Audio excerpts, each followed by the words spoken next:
Hey there, friend. Let's talk about something we all do every single day, but rarely think about deeply making decisions. From the moment you wake up until you go to bed, you're making choices. What to wear, what to eat, which route to take to work, what to watch on Netflix. Some decisions are small, others can change your entire life. But here's the thing. Most of us never learned how to make decisions well. We just wing it, follow our gut, or copy what others do. And sometimes that works, but sometimes it doesn't. Today, I want to share with you a better way. A way to make decisions that you can feel confident about. Decisions that move you toward the life you actually want. This isn't about being perfect. Nobody makes perfect decisions all the time. This is about being better, more thoughtful, more intentional with the choices that shape your days and your future. Why decision-making matters more than you think. Let me start with a story. Two friends, Sarah and Mike, graduated from the same college with similar grades. 5 years later, Sarah has a job she loves, travels regularly, and feels genuinely happy with her life. Mike feels stuck, stressed, and wishes he could start over. What made the difference? Not luck, not talent. It was the quality of their daily decisions. Every decision you make is like a vote for the person you want to become. Choose to exercise today, you're voting to be healthier. Choose to learn something new, you're voting to be smarter. Choose to be kind to someone, you're voting to be the type of person who makes the world a little better. The problem is, we often make decisions without thinking about this bigger picture. We choose what feels good right now, what's easiest, or what everyone else is doing. But those small decisions add up. They compound over time like interest in a bank account. And after a few years, you look around and wonder how you ended up where you are. The good news is that once you understand how to make better decisions, you can start steering your life in the direction you actually want to go. It's like finally getting a GPS for your life journey. The hidden traps in our decision-making. Before we talk about making better decisions, let's understand why we make bad ones. Your brain, as amazing as it is, has some built-in shortcuts that can lead you astray. These shortcuts helped our ancestors survive, but they can hurt us in modern life. The first trap is called the availability bias. Your brain gives more weight to information that's easy to remember. So if you recently heard about someone getting hurt in a car accident, you might overestimate how dangerous driving is. If you just watched a movie about someone becoming rich from investing, you might think it's easier than it actually is. The second trap is present bias. Your brain values immediate rewards much more than future rewards. This is why it's hard to save money, exercise regularly, or study instead of watching television. Your brain says, I want to feel good right now, even when you know the long-term choice is better. The third trap is social proof. We look at what others are doing and assume it must be right. But just because everyone else is doing something doesn't mean it's the best choice for you. Your life, your values, and your goals are unique. The fourth trap is called anchoring. The first piece of information you hear about something becomes an anchor in your mind, and all other information gets compared to it. If a store shows you a $200 shirt first, then shows you a $100 shirt, the second one seems reasonable. But if you had seen the $100 shirt first, it might have seemed expensive. Understanding these traps doesn't make you immune to them, but it does help you catch yourself when you're falling into them. The foundation. Know what you actually want. Here's something most people skip, and it's the most important part. Before you can make good decisions, you need to know what you're trying to achieve. I'm not talking about vague goals like be happy or be successful. I'm talking about getting clear on what actually matters to you. Take some time to think about this. What does a good life look like for you?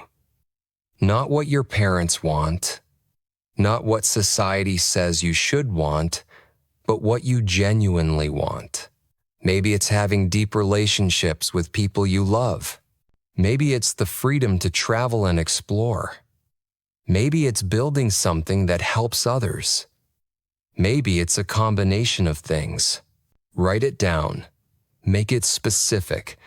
Instead of, I want to be healthy, write, I want to have energy to play with my kids and feel confident in my body. Instead of, I want to be rich, write, I want enough money that I don't worry about paying bills and can help my family when they need it. When you're clear on what you want, decisions become much easier. You can ask yourself, does this choice move me toward what I want or away from it? It's like having a compass that always points toward your true north. But be honest with yourself. Sometimes what we think we want is actually what we think we should want. Maybe you think you want a big house because that's what successful people are supposed to have. But what you really want is a sense of security and a comfortable space for your family.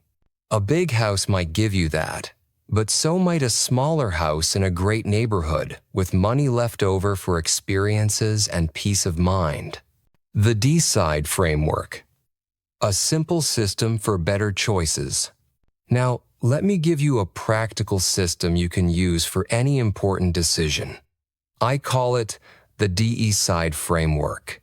It's 6 simple steps that will help you think through choices more clearly. D. Define the problem clearly. What decision are you actually trying to make? Sometimes we think we're deciding between option A and option B, but the real decision is different. Maybe you think you're choosing between 2 jobs, but you're actually deciding what kind of life you want to live. E. Establish your criteria. What factors matter for this decision? If you're choosing where to live, your criteria might include cost, commute time, school quality, and proximity to family. List out what's important and rank them in order of importance. C. Consider your alternatives. Brainstorm all your options, not just the obvious ones. Often the best choice is one you haven't thought of yet. If you're unhappy at work, your options aren't just stay or quit. You could ask for different responsibilities, work from home more, take a sabbatical, switch departments, or negotiate better conditions. I. Identify the best alternatives. Based on your criteria, which options look most promising? You don't need to analyze every possible choice in detail, just the ones that could realistically work for you. D.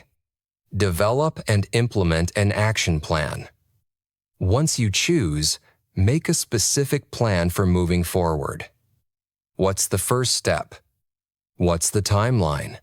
What resources do you need? A decision without an action plan is just a wish. E. Evaluate and monitor your solution. After you implement your decision, pay attention to how it's working. Are you getting the results you wanted?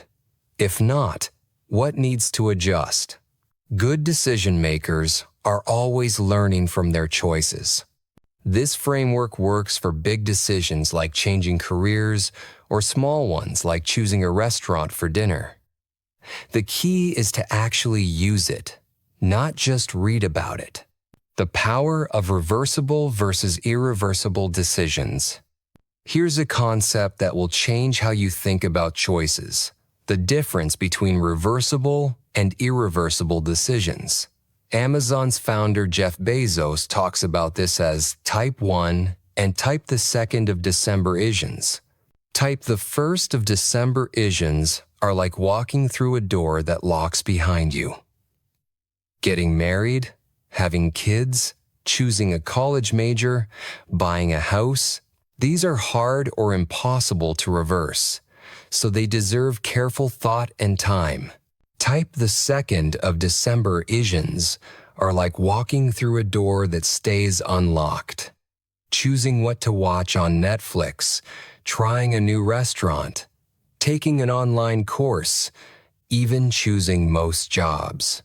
If you don't like the outcome, you can change course relatively easily. Most people treat type the 2nd of December-isions like type the 1st of December-isions. They spend weeks researching which phone to buy, but phones can be returned or upgraded. They spend months deciding which gym to join, but gym memberships can be canceled. The irony is that while people overthink reversible decisions, they often underthink irreversible ones. They'll spend more time choosing a car than choosing a spouse, more time picking a vacation than picking a career. For type the 2nd of December-isions, make them quickly with the information you have. Don't aim for the perfect choice. Aim for a good enough choice that you can adjust later. This frees up your mental energy for the decisions that really matter. For type the 1st of December-isions, slow down. Gather information. Talk to people who have been there. Consider the long-term consequences. But even then, don't get paralyzed by analysis. At some point, you have to choose based on the best information you have at the time. Making decisions under uncertainty. Life would be easy if we always had complete information, but that's not how the world works. Most important decisions involve uncertainty. You can't know for sure if the job will be great, if the relationship will last, or if the investment will pay off. The key is to get comfortable with uncertainty rather than trying to eliminate it.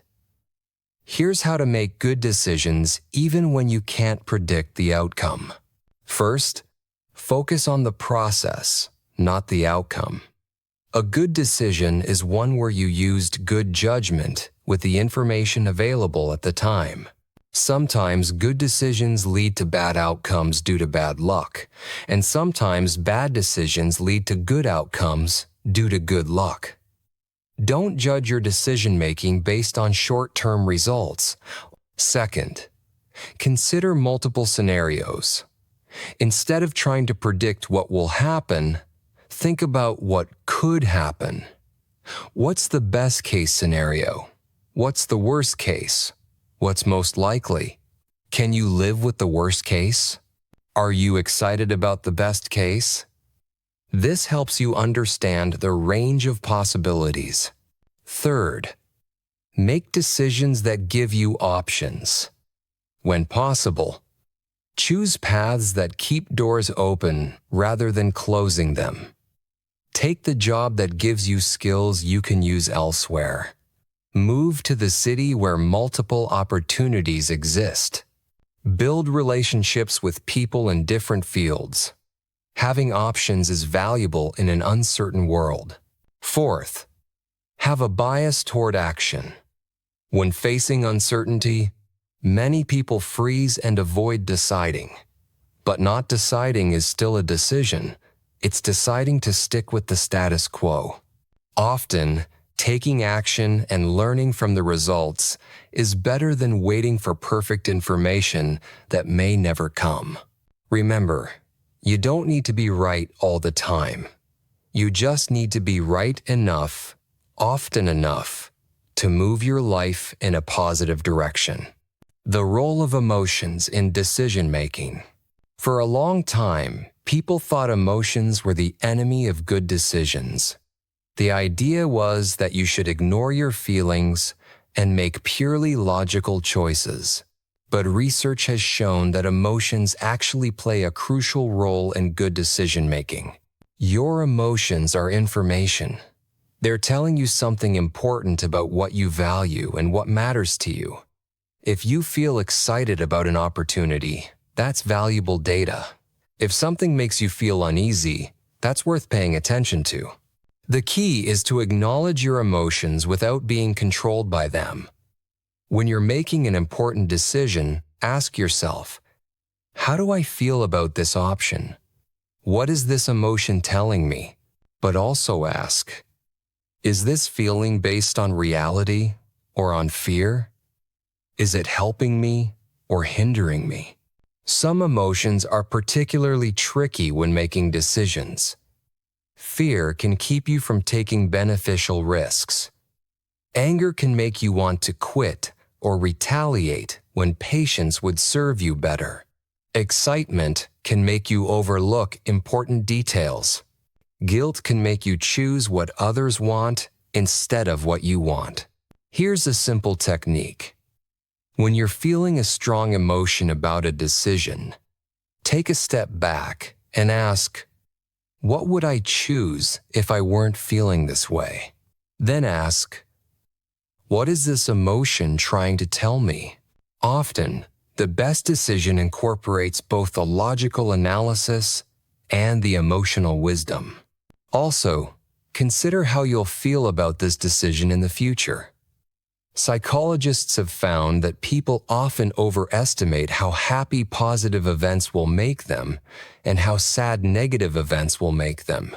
We're remarkably good at adapting to new circumstances.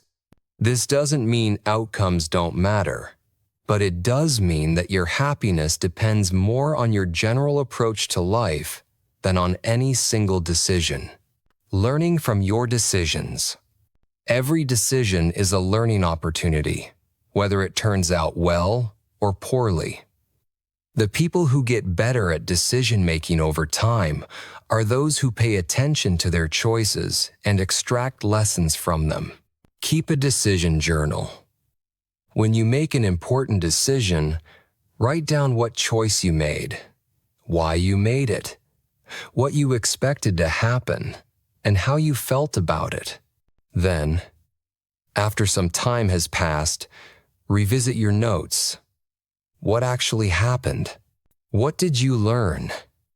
What would you do differently next time? This isn't about beating yourself up over past decisions. It's about getting better at the decision-making process. Maybe you'll notice that you consistently underestimate how long projects will take, or that you make better decisions when you sleep on them first, or that certain types of people give you consistently good advice. Also, learn from other people's decisions. When you see someone make a choice that works out well or poorly, ask yourself what you can learn from their experience. What factors did they consider? What did they overlook? How does their situation compare to yours? But be careful about learning the wrong lessons. Just because something worked for someone else doesn't mean it will work for you. Just because something didn't work once doesn't mean it will never work. Look for patterns and principles, not just isolated examples. Common decision-making mistakes and how to avoid them. Let me share some of the most common mistakes people make when deciding and how you can avoid them. Mistake number 1, perfectionism. Trying to make the perfect decision often leads to making no decision at all. Remember, the perfect decision doesn't exist. You're choosing between good options, not between good and evil. Choose the best option available and move forward. Mistake number 2, following the crowd. Just because everyone else is doing something doesn't make it right for you. Your circumstances, values, and goals are unique. Make decisions based on what makes sense for your life, not what's popular or conventional. Mistake number 3, focusing only on the upside. When we want something, we naturally focus on all the good things that could happen. But every choice has trade-offs. Before making a decision, Honestly assess what you might be giving up or what could go wrong. Mistake number 4. Making decisions when you're emotional. Strong emotions like anger, fear, or excitement can cloud your judgment. If you're feeling intense emotion about a decision, give yourself some time to cool down before choosing. The decision will still be there tomorrow, but your perspective might be clearer. Mistake number 5. Ignoring opportunity cost. Every choice you make means not choosing something else. When you say yes to one job, you're saying no to all the others. When you spend money on one thing, you can't spend it on something else. Good decision makers always ask, what am I giving up by choosing this? Mistake number 6. Overthinking small decisions. Save your mental energy for decisions that matter. Don't spend an hour researching which brand of pasta to buy, but do spend time thinking carefully about where to live or which career path to pursue. Mistake number 7. Underthinking big decisions. On the flip side, some people make major life decisions impulsively. If a decision will affect your life for months or years, it deserves serious consideration. Building your decision-making muscle. Like any skill, decision-making gets better with practice. Here are some ways to strengthen your decision-making muscle in daily life. Start with small decisions. Practice the DECIDE framework on low-stakes choices. Which book to read next? Which restaurant to try? Which route to take to work? This builds the habit of thinking systematically about choices. Set decision deadlines. For any decision, give yourself a specific timeline. I'll decide about this job offer by Friday. I'll choose a vacation destination by the end of the week. This prevents endless deliberation and forces you to work with the information you have. Seek out diverse perspectives. Before making important decisions, talk to people who might see things differently than you do. Someone older, someone younger, someone in a different field, someone with different values. You don't have to take their advice, but hearing different viewpoints can help you see blind spots. Practice saying no. Every yes is a no to something else. Get comfortable declining opportunities that don't align with your goals, even if they seem good in isolation. This preserves your time and energy for the things that matter most to you. Embrace experimentation. When possible, test your decisions on a small scale before going all in. Interested in a career change? Try freelancing in that field on weekends first. Thinking about moving to a new city? Take an extended vacation there first. The long-term view. Compound effects of good decisions. Remember my friends Sarah and Mike from the beginning? The difference in their lives didn't come from one big decision, but from hundreds of small decisions compounding over time. Sarah made a habit of asking herself, what would someone who has the life I want do in this situation? When choosing between staying late to network or going home to watch television, she often chose networking. When deciding whether to take a challenging project or an easy one, she often chose the challenge. When choosing between saving money or buying something she wanted, she often chose saving. None of these individual decisions changed her life dramatically. But over 5 years, they added up to significant changes in her career, relationships, health, and financial situation. This is the power of compound decision-making. Each good decision makes the next good decision a little easier. Each bad decision makes the next good decision a little harder. It's like compound interest for your life. The key is to think of decisions not just in terms of immediate consequences, but in terms of the type of person they help you become and the trajectory they put you on. Choose the gym over the couch enough times and you become someone who values health. Choose learning over entertainment enough times, and you become someone who keeps growing. Choose kindness over indifference enough times, and you become someone people want to be around. Your action plan. So how do you actually implement this? Here's your action plan for making better decisions starting today. First, get clear on your values and goals. Spend some time this week writing down what you actually want from life. Be specific and honest. This becomes your decision-making compass. Second, start using the DE side framework for one decision this week. It doesn't have to be huge.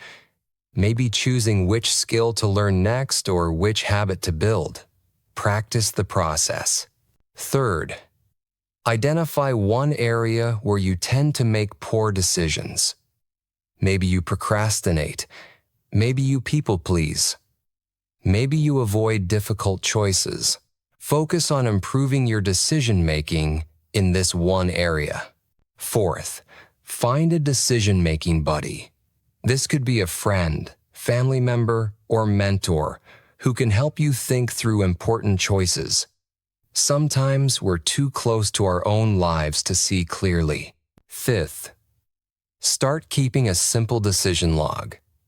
When you make an important choice, write down what you decided and why. Review it periodically to see what you can learn. Remember, you don't need to overhaul your entire decision-making process overnight. Pick one or two things from what we've discussed and focus on those. Build the habit gradually.